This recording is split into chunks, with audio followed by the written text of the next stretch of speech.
Der Nils ist auf den Topf gehockt und hat die Münze in seine Hand genommen. Sie war fast so gross wie er und hat ein goldiges Licht auf sein Gesicht geworfen. Nils, das Gold wollen wir dir schenken. Wir haben das vor langer Zeit mal hier entdeckt. Aber Geld hat für uns keinen Wert. Wir hoffen, es bringt dir etwas, wenn du wieder ein Mensch bist. Wenn ich wieder ein was bin? Hat Nils angefangen. Aber weiter ist er nicht mehr gekommen, weil auf dem Ast über ihm ein riesiger dunkelbrauner Adler gelandet ist. Gorgo! Der Nils war begeistert. Was hast du uns zu berichten, Gorgo? Hat Akka verheißungsvoll gefragt. Der Gorgo hat freundlich auf den Nils herabgelächelt und angefangen zu erzählen. Ich habe den Hof von Holger Nilsson gefunden. Am Nils sein Herz hat fest angefangen zu klopfen in seiner Brust. Und auch das Wichtelmännchen, das Nils in einen Tümmling verzaubert hat. Nachdem ich ihm gesagt habe, dass du mich schickst, Akka, hat es eingewilligt, den Nils wieder in einen Mensch zu verwandeln. Unter einer Bedingung.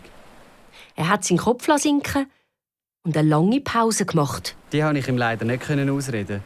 Der Tümmling soll den Gänserich Martin gesund zurück auf den Hof bringen, damit ihm am Nils sein Vater schlachten kann. Was? Hat der Nils entsetzt aufgeschrien und ist vom Topf mit der Goldmünze gesprungen.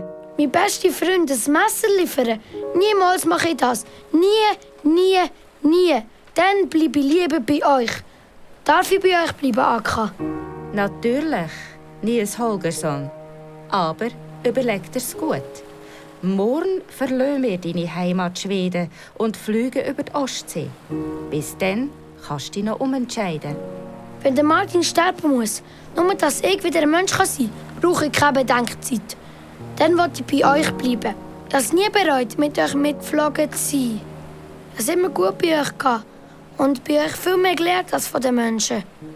Dann hast du sicher auch gelernt, dass die Menschen die Erde nicht für sich allein beanspruchen dürfen.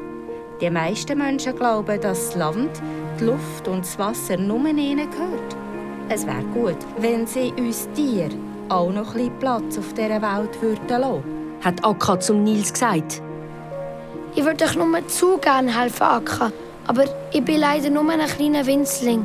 Was kann ich hier schon ausrichten? Lasst uns losfliegen. Wir haben noch einen langen Flug vor uns. Hat Akka entschieden. Und zum Nils gewendet hat sie angefügt. Überleg dir's gut, Nils Holgersson. Nicht, dass du deine Entscheidung eines Tages bereust.